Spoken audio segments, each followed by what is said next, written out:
बहुत ही खास मेहमान यंगस्टर्स जिनका ढेर सारा एक्सपीरियंस है, बहुत लंबे समय से लिख रहे हैं और बहुत अलग तरह का लिख रहे हैं। बहुत स्वागत है आप दोनों का ही। मतलब साहित्य सुन के तो ऐसा लगता है ना कि हम बहुत बड़े लोगों का जो बहुत सालों से लिखते चले आ रहे हैं, बहुत भारी भरकम शब्दों के साथ साथ उनकी पर्सनालिटी भी, तो कनेक्ट कर पाने में कई बार जेनजी यंगस्टर्स को मुश्किल होती है। तो मुझे आपके साथ वो वाइब नहीं आ रही है। मुझे लग रहा है कि लोग बहुत एंजॉय करेंगे और वैसे भी प्रेम, दिल टूटना सब सुनना चाहते हैं कि क्या खास कैसे कैसे चल रहा है। बहुत स्वागत है आप दोनों का एक बार फिर से। Thank you so much. बहुत शुक्रिया। आप सबसे पहले तो मैं आपके नाम के बारे में समझना चाहूंगी। ये बहुत डिफरेंट नाम है, नहीं? जी, किसी और ने कहा ये पहले? है कुछ लोग ये नाम है ऐसे। मैं नहीं मिलना पसंद करता। मुझे ऐसा लगता है कि मैं उनसे नहीं मिलूंगा तो तब तक के लिए ये नाम मेरे लिए स्पेशल रहेगा। ओके। पर कुछ लोग मैं मिल चुका हूँ जिनका नाम याया है। बट हाँ, इस नाम का मतलब है टू गिव लाइफ। तो मुझे ऐसा लग रहा है मेरे माँ बाप भी कहीं ना कहीं पोएट किस्म का ही नाम सोच रहे थे, ढूंढ रहे थे, और उन्हें कुछ खूबसूरत सा मिल गया। बहुत ही खूबसूरत नाम है। पहले मुझे आपकी जर्नी किससे शुरू कर लेते हैं। आपने मुझे बताया कि यूट्यूब पे जब आप लिखते मतलब यूट्यूब पे जब वीडियोस बनाते थे, जब आप कहानियां कहते थे, उस तरह वहाँ कैसा रिस्पांस था और फिर कैसे आपकी जर्नी शुरू हुई? तो मैंने कविताएं लिखना शुरू किया 2017 के आसपास। वो भी इसलिए क्योंकि मेरा नया नया मतलब मैं बेरोजगार हुआ था उस वक्त। ओके। हाँ, मतलब मैंने खुद चुना था। मैं 3 बार खुद चुन चुका हूँ बेरोजगार होना जीवन के अंदर। हाँ। तो एक वक्त के बाद मैं समझ गया कि मैं नौकरी तो नहीं कर पा रहा हूँ, मैं उस दुनिया में नहीं खुद को बिठा पा रहा हूँ, और उसमें मेरी ही गलती है कहीं ना कहीं। फिर साथ ही साथ मेरा ब्रेकअप भी हो गया। मैंने कहा चलो ये भी ठीक सोने है। पे सुहागा। हाँ, तो 2-3 चीजें एक साथ हो गई। तो मैंने कहा या तो ये तबाह कर देगा आपको, या तो आप इसको मिलाकर तबाही मचा सकते हो दुनिया में। हाँ। तो ऊपर वाले की दया रही है कि हम तबाह नहीं हुए। तबाही मचा रहे। ये आप कह रहे हैं। पर जी, तो हमने बेसिकली वो वक्त पे शुरू किया लिखना। और मैं कॉलेज में थिएटर करते आया हूँ बहुत वक्त से। तो मुझे हमेशा से एक कीड़ा था स्टेज पर रहने का। तो हमारे एक कॉलेज के एक मित्र थे, उन्होंने कहा था कि ये ओपन माइक्स होते हैं पोइट्री के। तो मैं वहां पर गया और मैंने कहा कि बहुत खूबसूरत चीज है कि आपको स्टेज फीम में मिल रहा है, आपको बस कुछ लिख कर लाना है, ऑडियंस भी वहीं पर है आपको। तो मैं हर हफ्ते लिखना शुरू कर चुका था उस चीज के लिए कि बस मैं स्टेज पर रह सकूं। और कहीं ना कहीं डायलॉग लिखते लिखते फिर कविताएं लिखना शुरू कब हुआ, कविताओं की वीडियो बन गई और 1-2 वायरल हो गई। एंड वो वक्त पे रियलाइज हुआ कि आप जो महसूस कर रहे हो शायद दुनिया में काफी लोग वैसा ही महसूस कर रहे हैं। बहुत सारे लोग ऐसा महसूस कर रहे हैं। नीरज, बहुत स्वागत है आपका। Thank you so much. और आप बैक स्टेज हमें बता रहे थे कि आप दोनों बहुत लंबे समय से फ्रेंड्स हैं और बड़े बड़े अचीवमेंट्स जो भी रहते हैं आप दोनों साथ साथ नजर आते हैं। आज शायद इसीलिए आप स्पेशली प्लान वे में आज। बिल्कुल मेरा सेशन कल भी था, पर मैं आज याया की बुक लॉन्च है तो मैंने सोचा कि यार जब भाई का इतना बड़ा मोमेंट है तो दूसरा भाई क्यों नहीं रहेगा यहाँ। तो please clap for Yahya guys. आप लोग कैसे हैं वैसे? एक बार आप लोगों से बात नहीं हुई, आवाज नहीं पहुंची यहाँ तक। ये साइड बढ़िया चल रहा है। एक बार क्लैप करके बता दो जोर से। Yes, lovely, now we are together. अब हम बात कर सकते हैं। नीरज, आप मुझे अपनी जर्नी के बारे में बताइए, क्योंकि आप तो वर्सेटाइल बहुत सारी चीजें करते हैं। मुझे लगता है कि उन बहुत सारी चीजों को जब दुनिया देखती है तो बहुत सारी चीजें बोलती है। मेरे लिए बस वो एक्सप्रेशन है। अगर मैं गाने लिख रहा हूं तो वो एक तरह का एक्सप्रेशन है, अगर मैं कविताएं कर रहा हूं तो वो एक तरह का एक्सप्रेशन है, किताब एक तरह का एक्सप्रेशन है, और स्क्रीन प्ले राइटिंग एक तरह का एक्सप्रेशन है। पर ये सब बहुत अलग अलग है ना। और कई बार कहा जाता है कि जब आप एक चीज में बहुत ज्यादा डूबे हुए होते हैं तो किसी दूसरे चीज में जाकर के वहां कोई फोटे हासिल करना मुश्किल काम हो जाता है। बट आपको देख के ऐसा नहीं लगता? अच्छी बात है कि ये बातें मुझे किसी ने बोली नहीं पहले। क्या अच्छी बात है? कि ये बात मुझे किसी ने बोली नहीं, ये किसी ने बताया नहीं कि बड़ा मुश्किल है। ओके। मैंने कहा यार ये मजा आ रहा है, ये करके देखते हैं। हाँ। अच्छा, इसमें मजा आ रहा है, अब ये करके देखते हैं। Okay, great. तो मेरी अप्रोच कभी वो रही ही नहीं कि यार ये बड़ा मुश्किल, इंसान ही कर रहा है ना, क्या होगा, ज्यादा फेल हो जाएंगे, फेल हो गए तो हो गए। नहीं, कई बार ऐसा होता है ना कि एक ही चीज में आप इतना ज्यादा इन्वॉल्व हो चुके हैं कि फिर कुछ और सोच ही नहीं पा रहे हैं। तो वो मेरे लिए शायद राइटिंग ओवरऑल है। वो एक्सप्रेशन अलग अलग तरह से आता है उसका, पर वो राइटिंग एक चीज है जिसमें मैं थोड़ा घुसा हुआ हूँ। और मुझे लगता है कि राइटिंग के अराउंड भी बहुत सारी चीजें हैं जिसमें मैं इंटरेस्टेड हूँ। जैसे मुझे कॉफी बहुत पसंद है। अभी कल ही हमने यहाँ पे एरोप्रेस ब्रू की थी साहित्य आज तक में। तो मुझे रैंडम चीजें बहुत पसंद है लाइफ में, और मुझे लगता है वो रैंडमनेस कहीं ना कहीं राइटिंग में और एक्सप्रेशन में आकर कंट्रीब्यूट करती है। अच्छा, आप मुझे दोनों बताइए, क्योंकि मैंने शुरुआती वहां से की ना कि यंगस्टर्स, क्योंकि अभी बार बार कहा जाता है दोनों मेहमानों को हंसी आ रही है मुझे सिर्फ ये बताइए कि अभी जो जेनजीज को हम बोलते हैं या फिर जितने भी यंगस्टर्स को बोलते हैं कि पढ़ते नहीं है, किताबों का बिकना बहुत कम हो गया है, उनका इंटरेस्ट बहुत ज्यादा नहीं है, व्हाट इज योर टेक? एक एक करके मुझे बताइए, क्योंकि आप तो लिख रहे हैं। तो बहुत बढ़िया चीज क्या हुई ना, इसका जवाब मैं बहुत रिलेटेबल तरीके से दे सकता हूँ, क्योंकि बचपन में ना मेरे इर्द गिर्द दो किस्म के लोग घूम रहे थे। एक जिन्होंने किताब कभी नहीं पढ़ी थी, तो वो किताब कभी मुझे बेच ही नहीं सकते थे, और दूसरे वो जो किताब पढ़ने का घमंड रखते थे। तो जैसे हम कई बार जेनजी को कैसे कहते हैं कि अरे ये लोग पढ़ ही नहीं रहे हैं, वो इसलिए क्योंकि हमने उनको एक तरीके से बताया ही नहीं है, समझाया ही नहीं है, हमने उनको एक तरीके से अच्छे से बेचा नहीं है। जो हम लिटरेचर जिस तरीके से बोलते हैं ना, हम इतना हाई रिगार्ड में रखते चीजों को कि अरे तुमने ये नहीं पढ़ा है तो तुम क्या कर रहे हो जीवन के अंदर, तो हम कहीं ना कहीं ठेस पहुंचा देते हैं उन्हें। और आप कोई भी उम्र में रहे हो, आपका ईगो तो एक होता है छोटा सा कि अब आपने हर्ट कर दिया तो मैं बाद में आऊंगा इसके ऊपर। बट मैंने भी एक वक्त के बाद ही किताबें पढ़नी शुरू की, और मुझे ऐसा लगता है कि जब भी मुझे कोई आके पूछता है कि हम किताबें पढ़ना कैसे शुरू करें, तो मैं कहता हूँ तुम्हें जो एक इंटरेस्टिंग सी किताब लगे, जो तुम्हें उसका डिस्क्रिप्शन बढ़िया लगे, वहां से शुरू करो और अपने पियर से शुरू करो, अपने जमाने राइटर से शुरू करो, तो तुम धीरे धीरे ऊपर चढ़ पाओगे। आपने सीधा गुलजार साहब मतलब अगर आपने गालिब साहब को सीधा पकड़ लिया तो फिर आप ऐसे डर ही जाओगे कि अच्छा मतलब इफ दिस इज लिटरेचर, मैं तो दूर ही रहता हूँ, समझ ही नहीं आ रहा है, हर दूसरे वर्ड को डिक्शनरी में ढूंढना पड़ रहा है। तो मुझे ऐसा लग रहा है पहले अपने इर्द गिर्द वाली कहानियां पढ़ लो, सुन लो, समझ लो, वो आपको अट्रैक्ट करेगी और आसानी से समझ में आएगी। नीरज की किताब का टाइटल आपको अट्रैक्ट करेगा, एक बार फिर से बताइए जरा, क्या है? कहीं और पर कहां। अच्छे से एक्सप्रेशंस के साथ बताइए। कहीं और पर कहां और ये मैं पीछे जोक कर रहा था कि ये उन लोगों के बारे में है जो नौकरी ढूंढ रहे हैं कहीं और पर कहां, इसमें तो काम नहीं हो रहा है, पर कहां। पर कहां नहीं, हम इसको प्यार के बारे में भी कह सकते हैं कि जब आप बिछुड़ने की तरफ हैं, जब आपने कहा ना कि जब समापन की तरफ जा रही है चीजें, तो आपको लग रहा है कि कहाँ, मतलब जीवन कहाँ है। मुझे इनफैक्ट ये टाइटल ऐसा लगता है कि कोई भी चीज, यहाँ पे जितने लोग बैठे हैं ना, सब अपनी लाइफ में उनको एक ये मोमेंट आता है कि यार ये वाली चीज मिल जाती, ये वाला इंसान मिल जाता, ये वाली गाड़ी मिल जाती। एक काम करते हैं, हम दिल्ली में है ना, मुंबई चले जाते हैं, मुंबई में है तो लंदन चले जाते हैं, तो हमारी लाइफ बेटर हो सकती है। तो ये कहीं और पर कहाँ is the essence of that feeling कि एक इंसान है जो कुछ ढूंढ रहा है। अब वो प्रेम भी हो सकता है, वो नौकरी भी हो सकती है। मेरी किताब में इसका मैनिफेस्टेशन प्रेम की तरह है। ओके। और हाँ, तो ये है कहीं और पर प्रेम मतलब क्या? नीरज के लिए प्रेम मतलब क्या? मेरे लिए अब, जबकि मेरी कुछ सालों पहले शादी हो चुकी है और जब मैं अपनी वाइफ को, हम लोग मिले थे और जब हमने डेट करना शुरू किया, तो हम दोनों ने ये मिलकर ढूंढा कि हम दोनों के लिए प्रेम का क्या मतलब है। क्योंकि जब मैं अपने किचन में खाना बनाते हुए प्रेम के बारे में अकेले सोच रहा हूं, तो मेरा से उसमें 100% है। मेरा प्रेम परफेक्ट, यहाँ ऐसा होगा, ऐसा होगा, ऐसा होगा, मेरा प्रेम ऐसा ही है। फिर उसके बाद कोई और इंसान उसमें एंटर करता है, वो बोलता है भाई मेरी डेफिनेशन तो कुछ अलग है। राइट। तो आप जिससे प्रेम में हो उसके साथ प्रेम को डिस्कवर करते हो। और हम दोनों ने इस चीज को, अभी तक हम जहां पहुंचे हैं इस रिश्ते में, वहां तक पहुंचे हैं कि हम दोनों के लिए एक दूसरे की रिस्पेक्ट करना, एक दूसरे से सुनना, एक दूसरे को सुनना, और असहमति के बाद भी उस पर बात करना प्रेम है हमारे लिए। एक दूसरे से सुनना भी प्रेम है वैसे। जी जी एक दूसरे की सुनना भी प्रेम ही है क्योंकि पर सुनने के लिए भी आपको बहुत ताकत चाहिए। नहीं, ये जो कह रहे ना, ये जो एक दूसरे के डेफिनेशन ढूंढना है, ये मुझे ऐसा लग रहा है कि आप शादी के बाद ही कर सकते हो।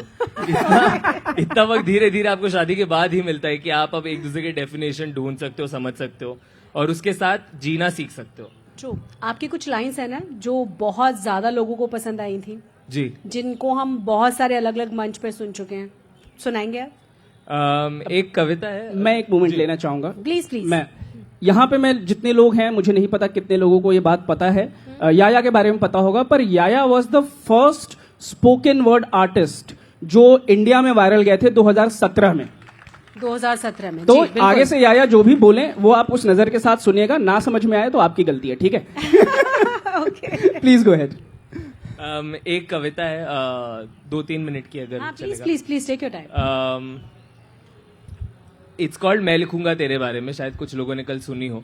मेरे बहुत नज़दीक है ये कविता, क्योंकि मैं हमेशा मानता हूँ कि ज़्यादातर कहानियाँ कविताएं जो हम लेखक लिखते हैं तो उसमें 99% सच होता है, 1% हम एग्जैजरेशन का मिला ही देते हैं। 1% बस? ये भी एग्जैजरेशन है। ओके। पर मुझे ऐसा लगता है कि ये वाली जो कविता है ये एक मेरा 100% ट्रुथ है और इसलिए मुझे इसे दोहराना इतना पसंद है।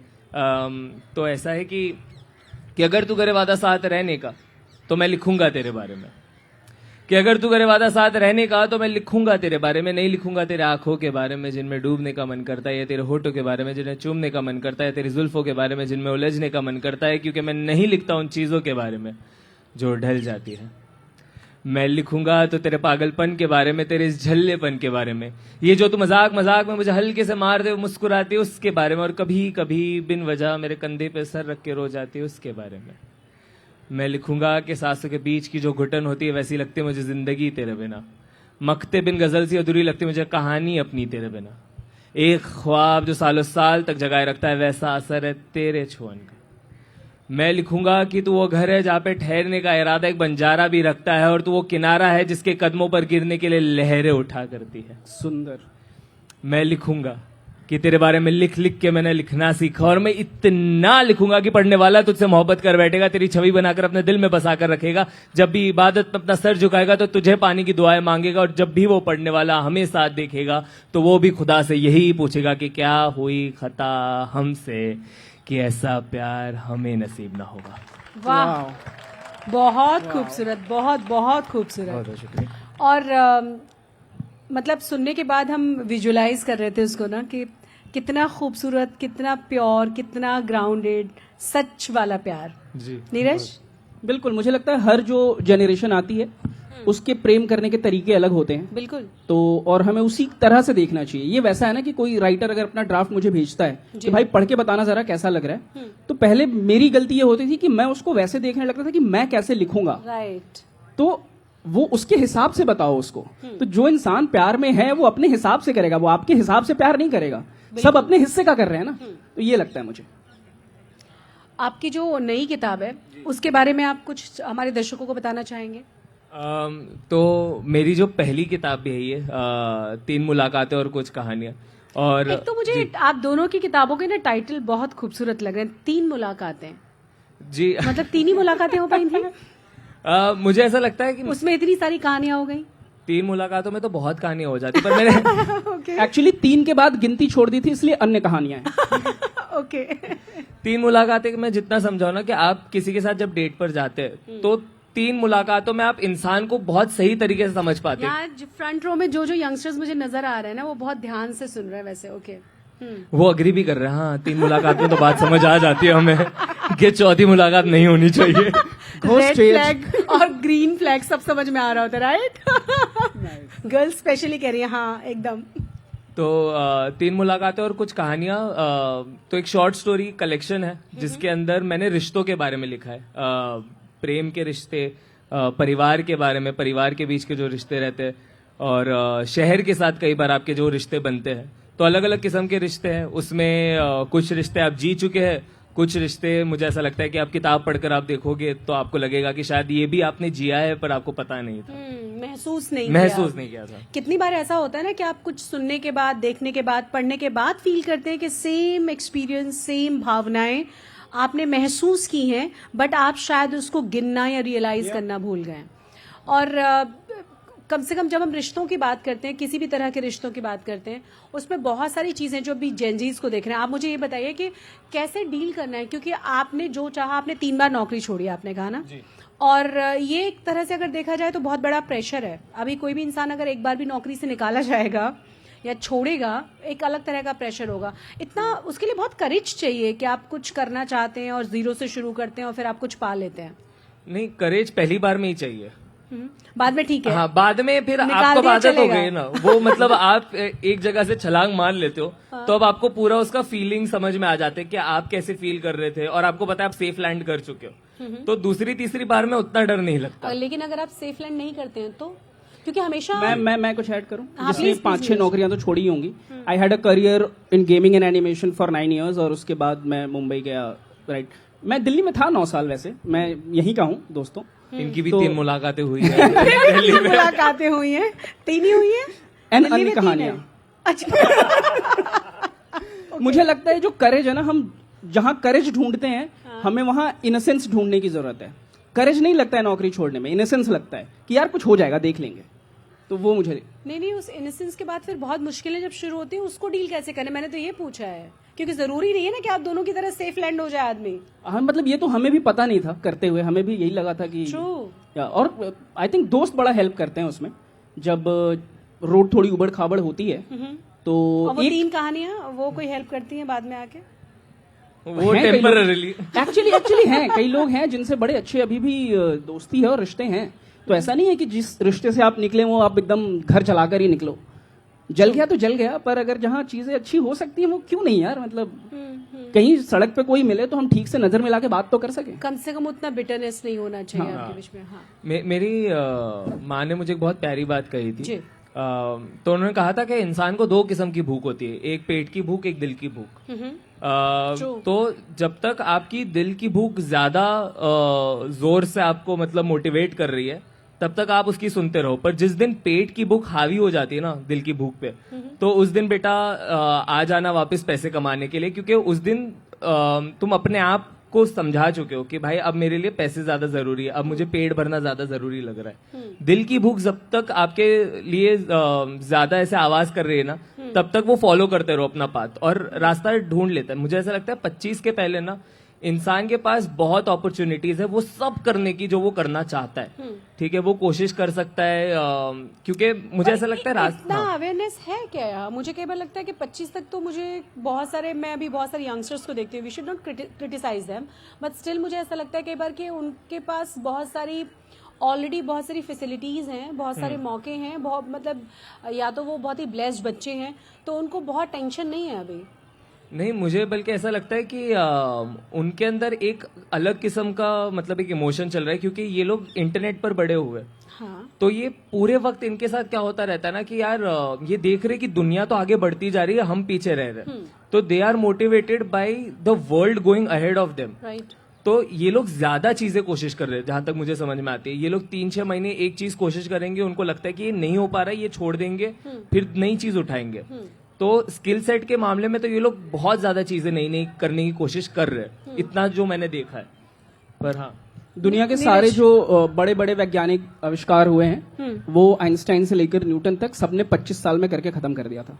सो I think that speaks a lot about the coming generation. आप एक और चीज बता रहे थे नीरज, बैक स्टेज के जब हम कहते हैं कि नहीं ये लोग तो पढ़ते नहीं है, ये लोग तो ध्यान नहीं देते, जो भी हमारी नेक्स्ट जनरेशन है, आप उसमें कुछ एक एग्जाम्पल दे रहे थे बहुत ही खूबसूरत सा किसी फिलोसोफर का कि 3000 साल पहले उनको भी लगता था। हाँ, एरिस्टोटल, उससे पूछा गया था कि भाई ये जो नई जनरेशन आ रही है उसके बारे में क्या कहना है, तो कहता बर्बाद है यार, इन लोग से कुछ नहीं होगा। तो ये 3000 साल पहले भी चल रहा था, जब लग रहा था कि हमारे आगे आने वाले जो बच्चे हैं। इनफैक्ट इसमें मैं एक चीज और जोड़ना चाहूंगा जी। किताब पढ़ने वाली बात है, हम बड़ा इम्फेसिस देते हैं यार, नहीं समझ में आ रहा ना मत पढ़ो, कोई जरूरी नहीं है, जीवन में बहुत कुछ है करने को, बहुत चीजें हैं, तो क्या करें फिर? कुछ और करो, जो आपको अच्छा लगता है वो करो। कोई डंडा लेकर अगर पढ़ने को कह रहा है मत पढ़ो भाई। मेरे से कोई पूछता है कि why should we care about your work, you should not. If it doesn't connect with you, you should not do something better with your life. इतनी चीजें हैं करने को यार। ग्रेट। मैं एक जो चीज समझाऊं ना कि मतलब आप अगर मेरे पिता से पूछोगे तो उन्हें कई चीजों की नाराजगी उनके पिता से रही है और कई चीजों की नाराजगी उन्हें हमारे जनरेशन से रही है। उनकी नाराजगी इस बात की थी कि यार मेरा बाप मेरी बात नहीं समझ पाया और मेरा बेटा मेरी बात नहीं, अब मेरा बेटा भी मेरी बात समझ नहीं पाता। हम एक दूसरे की नाराजगी नहीं सुलझा पाते, हमारी हमेशा हमारी अगली पीढ़ी के साथ हो गया उनके साथ। उनके पिताजी भी नहीं समझ रहे थे, उनका बेटा भी नहीं समझ रहा। और ये हर पीढ़ी के साथ होता है, हर पीढ़ी के साथ ऐसा होता है कि उन्होंने बहुत कुछ सहा और फिर वो देखते हैं कि अब मेरा बच्चा नहीं सहन करना चाहता उतना, तो उनको ये होता है कि यार फिर मैंने इतना क्यों, मतलब मैंने जिया इतनी मुश्किलों में, ये सब क्यों मैंने देखा। तो उनके लिए बस मुझे ऐसा लगता है कि हमें कई बार ना हमारे माँ बाप के साथ उनकी नाराजगी सुलझानी है, वो जो सब देख चुके हैं उसके बाद वो समझने लग जाते हैं धीरे धीरे। और देखो हर माँ बाप का इतना एक सिंपल कोटा है जो मैं समझ चुका हूँ, वो चाहते कि आप कामयाब हो जाओ, ठीक है, इसलिए वो कहते हैं कि यार सबसे जरूरी है वो नहीं चाहते कि आप किसी भी तरह से कहीं भी संघर्ष वो परेशान नहीं देखना संघर्ष चाहते में आपको। आप रहें। उसके लिए वो आपको कई बार क्रिटिसाइज करेंगे, डांटेंगे, पुश करेंगे, आपका संबल बनेंगे। ये बात मुझे भी लगता है कि वो कोर में है कि आप सक्सेसफुल रहे, आप संघर्ष करते हुए नजर उनको ना आए। उनको इनफैक्ट जब मैं मुंबई शिफ्ट हो रहा था कुछ 2015 में, and I was 27 already, so you can also calculate my age now. Okay. तो मैं जब बैंगलोर में चला गया था यहाँ से, और वहां से मैं घर गया। मैं बक्सर से हूँ, बिहार में एक जिला है बक्सर, मैं वहां पैदा हुआ। घर गया तो पापा ने बोला कि क्या प्लान है, तो मैंने कहा मैं तो जा रहा हूँ मुंबई राइटर बनने। पापा बोले अच्छा ठीक है देख लो, बस चौबे जी छब्बे बनने निकले थे, कहीं दुबे बन के ना वापस आए। तो that is the only thing he said, और उसके बाद से उन्होंने हमेशा पुश ही किया। तो मुझे लगता है माँ बाप चाहते हैं कि आप जो भी कर रहे हो उसमें खुश रहो और अच्छा करो। हाँ, लेकिन उनको ये भी पता है कि दुनिया कैसे चलती है। ट्रू। मैं आपके काम के बारे में नीरज एक बार और समझना चाहूंगी। आप किस काम को बहुत ज्यादा एंजॉय करते हैं? क्या आप ये महसूस करते हैं, या फिर आपको लगता है कि जिस भी काम में आप बहुत अच्छे से इन्वॉल्व हैं और आपको मजा आ रहा है, ऑडियंस, लोग, चाहने वाले, पढ़ने वाले कौन से वाले काम को ज्यादा अप्रिशिएट करते हैं? क्योंकि कई बार ना लिरिसिस्ट होने के बाद आप बहुत दूर दूर तक लोगों के मन तक चले जाते हैं थ्रू योर सॉन्ग्स। जी, मैं एक the dichotomy of being a lyricist ऐसा है कि कई बार आपको पता भी नहीं होता है कि आपका काम कहाँ तक पहुंचा है। और Very true. Are we good? हाँ, ओके। उनका माइक बस थोड़ा ज्यादा लगा। वो कुछ सीरियस प्ले कर रहे हैं शायद। नहीं तो, और कई बार ऐसे ऐसी जगहों पे आपको आकर लोग बता रहे होते हैं कि हमने आपका काम कंज्यूम किया है। हाँ। और कई बार घर वाले लोग 2 साल बाद बताते हैं कि यार हमें पता ही नहीं था, हम 2 साल से सुन रहे थे तेरा ये तेरा है। ओके। तो ये है। और मतलब मैं कई चीजें कर रहा होता हूँ ना। मैं सिंगर तो, का नाम नहीं लूंगी। तो मुझे एक कहानी याद आ गई। तो एक एक्सीडेंट हुआ था जिसमें कॉन्सर्ट में वो गाते गाते फेंट हो गए थे, और मेरे साथ मेरी एक कलीग थी। तो मैंने कहा कि तुम्हें पता चला कि ये सिंगर ऐसा ऐसा हो गया है, वो कुछ ब्रेकिंग चल रहा है, उसमें हम बिजी हो गए थे। शी सेड अच्छा ओके। तो गाने चलने शुरू हुए कि इनका ये गाना था, इनका ये गाना था। मैडम ने गाना सुना, रोना शुरू कर दिया उसने कि इस वाले सिंगर की बात हो रही थी। एंड शी वाज लाइक, वो लिटरली वो बहुत डिप्रेस्ड और रोना शुरू, क्योंकि उनको नहीं पता था कि हम जिनकी बात कर रहे हैं ये उनका गाना है, और उनका ये वाला गाना भी है, और उनका कहना था कि वो बहुत लंबे समय से वो गाने सुन रही है। So it happens. I agree. वो इतना प्रेशर आ गया, कुछ कहना पड़ेगा। I agree. मुझे लग रहा है नीरज ध्यान से सुने। हाँ, मैं थोड़ा डिस्ट्रैक्ट हो जाता हूँ ना, मेरा ऐसा थोड़ा सा हो जाता हूँ। But I want to speak to you something. हाँ, तो आप बता रहे थे कि फिर आपके घर वाले बताते हैं कि अच्छा ये तुम्हारा ही हाँ, था। वो इनफैक्ट मैं बता ही देता हूँ, मेरी वाइफ की कजन है। हाँ। तो हम लोगों ने 1.5 साल डेट किया, उसके बाद हमने शादी की, और उसके 6 महीने बाद एक रिसेप्शन हुआ, फिर उनके घर पे गए, फिर उनके मामा जी ने बुलाया। वो मामा जी की बेटी है, वो पेंटर है। अच्छा। स्मृति नाम है उनका। उन्होंने मेरी पहली किताब का कवर डिजाइन किया था। तो वो मुझे जे बोलती हैं, बिकॉज जीजू is not that classic, please accept. जीजू थोड़ा वियर्ड तो लगता है यार, जीजू क्या है। तो शी कॉल्स मी जे। तो बोलती है कि जे, आपने राम प्रसाद की 13वीं का एक गाना है जो गुम हुआ है। तो आप सुना भी देते हैं क्या? बहुत खराब लगेगा आपको। ओके। तो उन्होंने बोला कि आपने वो सॉन्ग लिखा है ना? तो मैंने कहा हाँ। तो कहती है कि मुझे बहुत पसंद है। तो मैंने कहा यार थैंक यू, अब क्या ही बोलोगे। फिर उन्होंने मुझे बताया कि मैं पिछले 1 साल से जब भी पेंट करने बैठती हूँ वो गाना लगाकर पेंट करती हूँ, और मुझे 3 दिन पहले पता चला है कि तो मुझे ने लिखा है। मुझे ये अच्छा भी लगा कि यार काम पहुंच रहा है। हाँ। फिर मुझे ये भी अच्छा लगा कि देर से पहुंच रहा है, कि मैं नहीं पहुंच पा रहा हूँ यार, घर में लोगों को पता चल रहा है लेट। कई बार राइटरों के नसीब ही ऐसे रहे। फिल्मों के अंदर फिल्म जानी जाती है डायरेक्टर और एक्टर से, गाने जाने जाते हैं सिंगर कंपोजर से। लिरिसिस्ट और राइटर हमेशा थोड़े बाद में पता चलते हैं आपको। तो मतलब आप लोगों को उस पे मतलब what is your take? I mean कैसा लगता है आपको? क्या फील करते हो आप? आपको खराब लगता है कि ऐसा तो नहीं होना चाहिए? We are here, so I think 4 लोग तो अभी पहचान जाएंगे। और so we are trying to change that in whichever capacity we can. ये बात है ना कि आप ट्रेन में पहले एक पैर रखने की जगह ढूंढते हो, फिर 2 पैर, फिर बैठते हो, फिर लेटते हो। तभी लेटने वाली बारी तो नहीं आई है, but we are trying to push the envelope wherever we are. और इसमें थोड़ा सा ये लगता है कि और होना चाहिए था। एक बैड्स ऑफ बॉलीवुड किसने देखा है यहाँ पे? देखा है सब लोगों ने? बहुत बढ़िया। वो that show is about industry, और उसमें एक जगह राइटर आती है, वो भी बुरके में है, शक्ल ही नहीं दिखती है राइटर की। तो ये एक है, और ये लगातार मतलब इसमें मुझे लगता है सिर्फ जैसे they should not care about my work if अगर उनको रेजोनेट नहीं कर रहा है तो, but it is also my responsibility to मैं अपना काम लेकर उनके पास जाऊं, और जब रेजोनेट करे तो उधर से भी एक आवाज आए। अगर नहीं कर रहा है तो कोई बात नहीं, बट इफ यू लाइक किसी भी राइटर का काम, आपको पता नहीं है, कई बार ऐसे दिनों में मेरे पास मैसेजेस आए हैं जब मुझे लगता है कि यार मैं क्या कर रहा हूं अपनी लाइफ के साथ, और सडनली एक मैसेज पॉपअप होता है कि सर आपका ये काम देखा या ये काम। आई एम श्योर या आपके साथ भी होता, आपके साथ भी होता होगा। तो प्लीज अगर आपको किसी का काम पसंद है, जाइए, मिलिए और बताइए कि आपको उनका काम पसंद है। It adds a lot of value. आप मुझे बताइए कहाँ भेजना है इन लोगों को, कहाँ आए आपके लिए, मुंबई, दिल्ली, कहाँ? मुझे तो लगता है इंस्टाग्राम एक सही चीज है, उसमें पैसे वैसे भी नहीं लगते। पर और अगर अभी मिलना है तो हम दोनों होंगे अनबाउंड स्क्रिप्ट के स्टॉल पे, तो इस सेशन के बाद हम एक लंबा सेशन वहां भी कर सकते हैं अगर आप लोगों को ठीक लगे तो। और बाकी याया की किताब तो आज हम लॉन्च कर ही रहे हैं। हाँ, याया की किताब। और देखिए मुझे ना अगेन मैं वो बोलूंगी 3 मुलाकातें और कुछ कहानियां, बहुत ही खूबसूरत सा इसका नाम है। ये 3 मुलाकातें जरूर पढ़नी चाहिए जी। तीनों ही। एक चीज मैं थोड़ा ऐड प्लीज। मैं ये एक बार किताब दिखाना। हाँ प्लीज। तो दोस्तों ये किताब है और इसका कवर बड़ा सुंदर है, पर मुझे एक चीज जाननी है, लोगों ने बात फैला दी है मार्केट में कि लोग कवर से जज ही नहीं कर रहे हैं किताब को, ऐसा है क्या?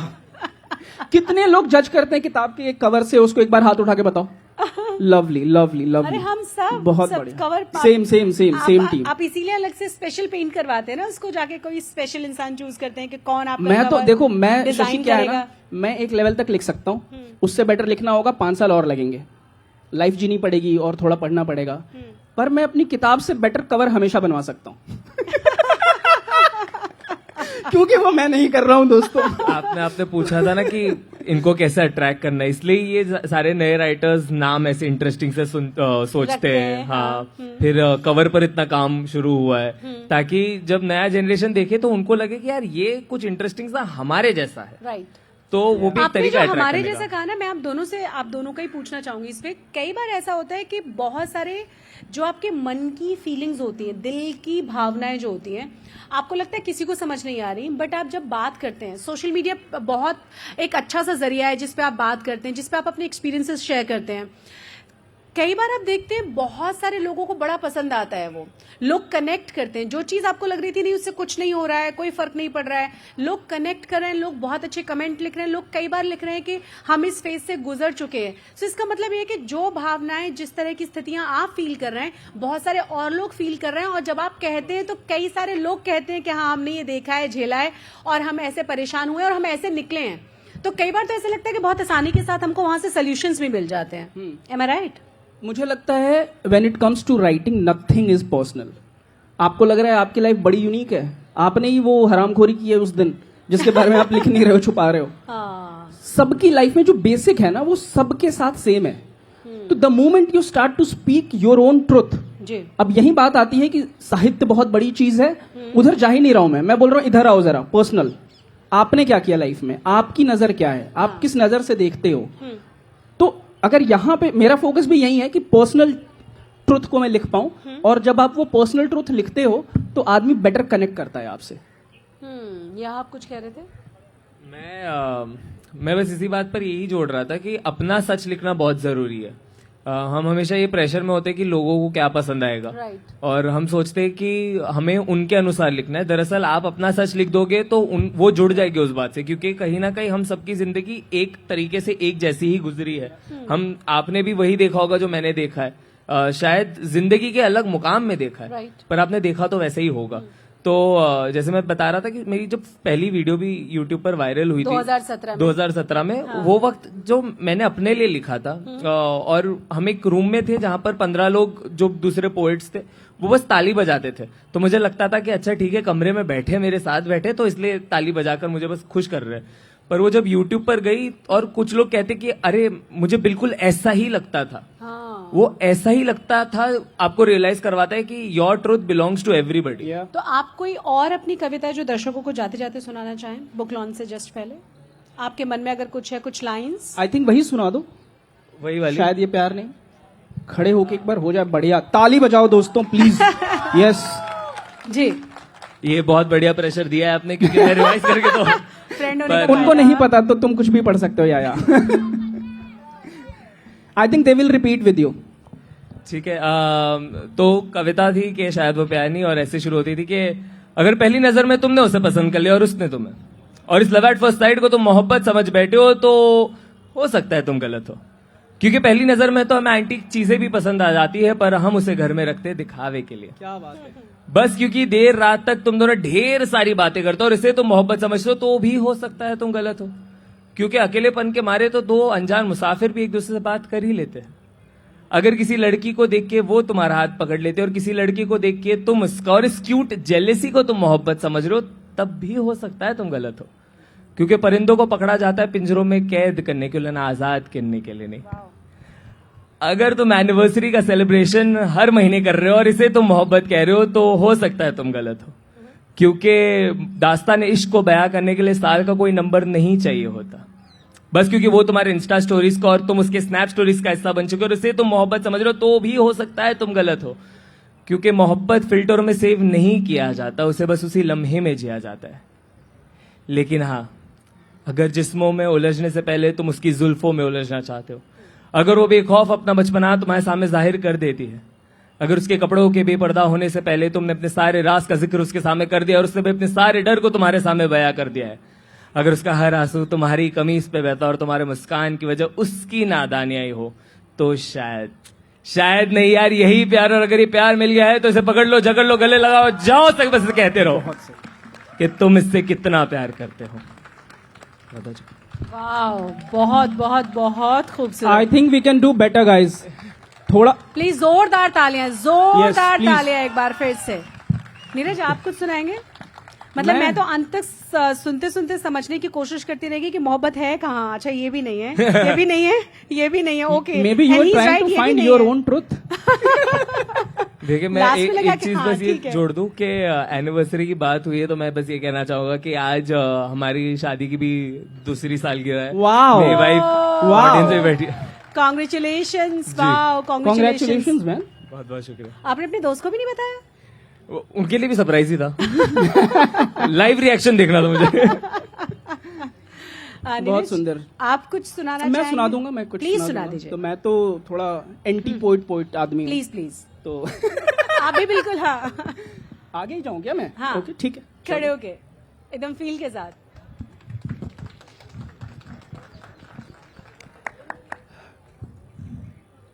हो सकता है आपको ताली एंड में समझ में आए कहां बजानी है, और नहीं आएगी तो मैं बता दूंगा। ठीक है, can we do this? Okay, lovely lovely. मैं अपने कवि होने का भ्रम पाले रखता हूं। मैं अपने कवि होने का भ्रम पाले रखता हूं। कविता जिसके अस्तित्व को नहीं मानता है ये ब्रह्मांड, मैं बस एक कविता लिखकर अमर होना चाहता हूं। दुनिया के सारे कवि कवि होने के भ्रम में अमरत्व का भ्रम पाले बैठे हैं। सबको लगता है ना कि यार लिख क्यों रहे हैं अमर होने के लिए, इस लाइफ पे किसी का ध्यान ही नहीं है। दुनिया के सारे कवि कवि होने के भ्रम में अमरत्व का भ्रम पाले बैठे हैं। कईयों ने पाली हैं बिल्लियां भी। बिल्लियां खाती हैं, खेलती हैं, सोती हैं, और कवि के घर में ऐसे चलती हैं मानो उनके चलने से चल रहा हो ये ब्रह्मांड। बिल्लियां जीती हैं अपना जीवन बिना किसी अमरत्व की आशा में। बिल्लियां नहीं लिखती कविता। बिल्लियां जीती हैं अपना जीवन बिना किसी अमरत्व की आशा में। बिल्लियां नहीं लिखती कविता। कवि बेचारा इतना बेचारा कि बिल्ली के हिस्से आए हैं 9 जन्म, और कवि के हिस्से ऐसी ही कोई बेतुकी सी कविता जो आधी नींद में लिखी गई है। बजाओ ताली, खत्म हो गया। ठीक है, thank you so much. Thank you so much. जोरदार तालियां हो जाएं प्लीज एक बार फिर से। हम बुक लॉन्च करेंगे। Yes, please. How do we do this? ये वाला हिस्सा हमने रिहर्स नहीं किया था। कौन सा वाला? बुक लॉन्च कैसे करनी है, बट नहीं। बढ़िया होगा अगर आप दोनों हाँ, ही- please please please come. Okay, I was waiting for that. एक बार जोरदार तालियां बजा दीजिए प्लीज। प्लीज कम, अच्छा, यू कम। पल्लू पकड़ लेना। तैयार है दोस्तों? हाँ, एक बार इतने शोर में नहीं होगा भाई, थोड़ा। किताब लॉन्च है। Yes, lovely. 3, 2, 1